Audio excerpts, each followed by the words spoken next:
on disclosure, Canadian disclosure with Paul Hellyer, the Honourable Paul Hellyer, who used to be Canada's Defence Minister and actually Deputy Prime Minister as well. Roughly 80% were natural phenomena.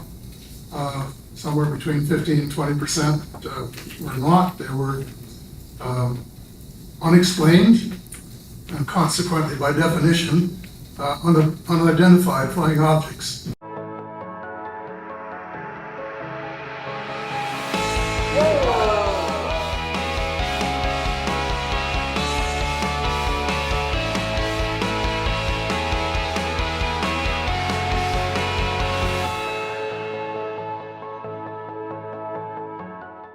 Welcome to our distinguished panel of speakers, and I'll be introducing them one at a time.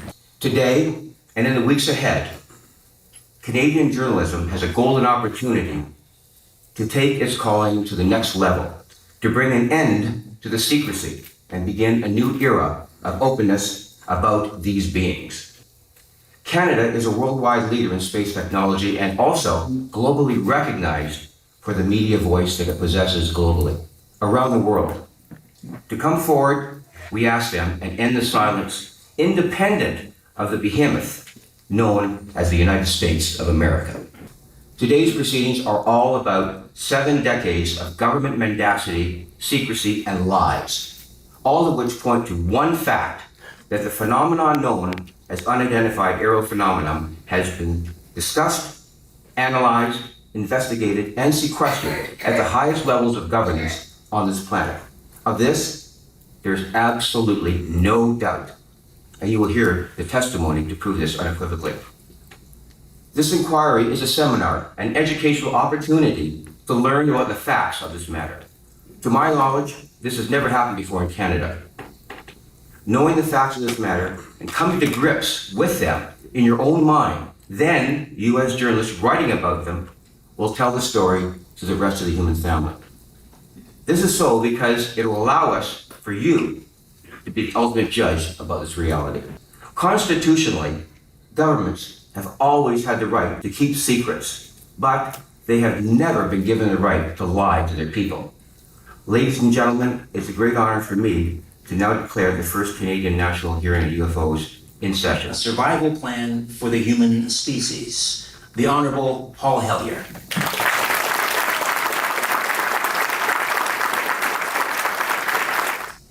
Well, then after the 2 crashes at Roswell, 2 UFO crashes at Roswell on July the 4th, 1947, one of the machines was sufficiently intact to be recovered, and they began back engineering that. Before long, they moved the operation to Nevada. And the president then was Eisenhower, and he wanted to know what they were doing out there, and they wouldn't tell him. So he threatened to send in the First Army from Colorado. They capitulated and allowed him to send 4 trusted members of the CIA to visit Colorado and see what was going on.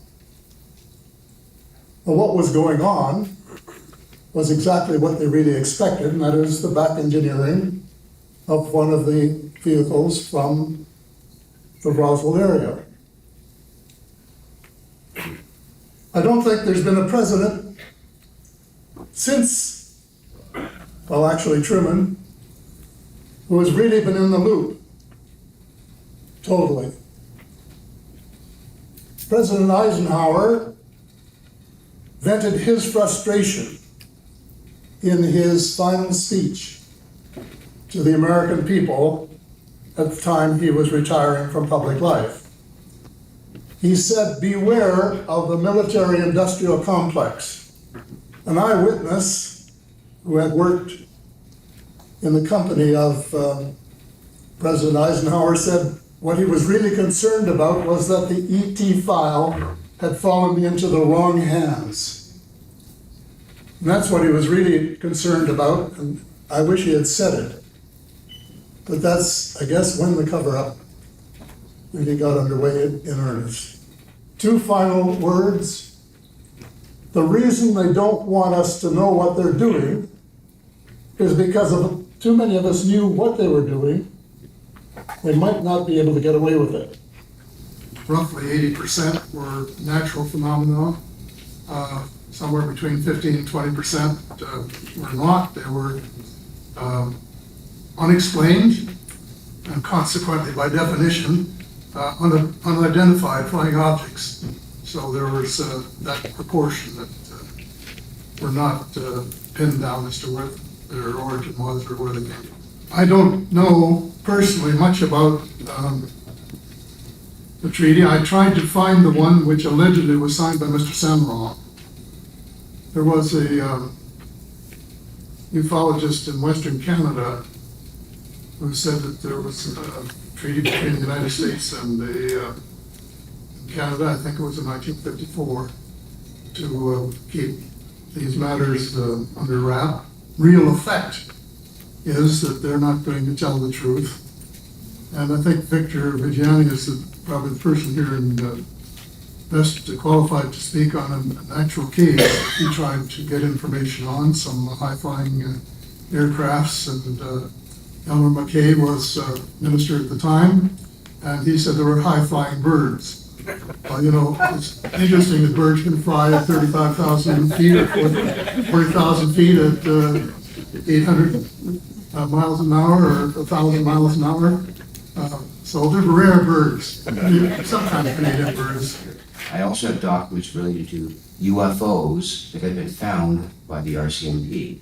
I also have an air traffic control report that references Mr. Hellyer's indication that two CF-18s chased 3 UFOs in 2001 out of Comox Air Force Base at 35,000 feet and gained contact with these UFOs at 35,000 feet with no gun camera information.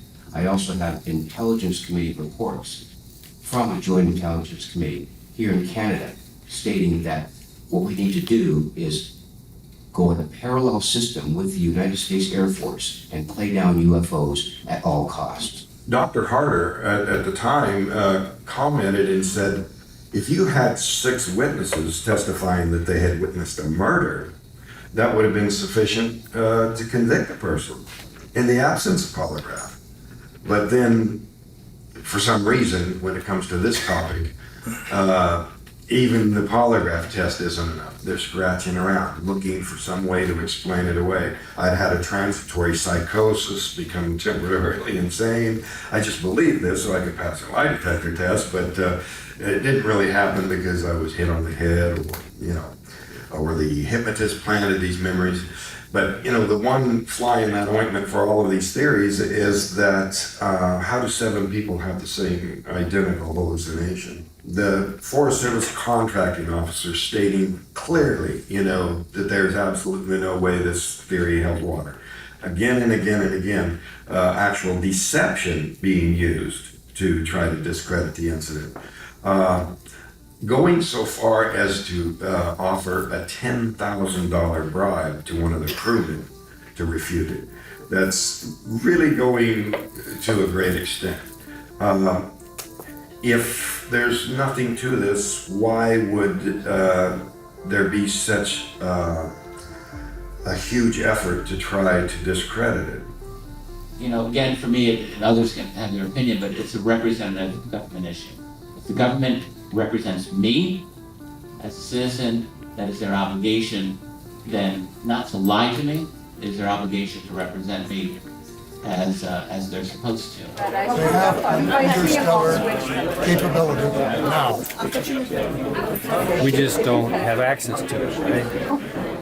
We now have the technology to take ET home. Absolutely.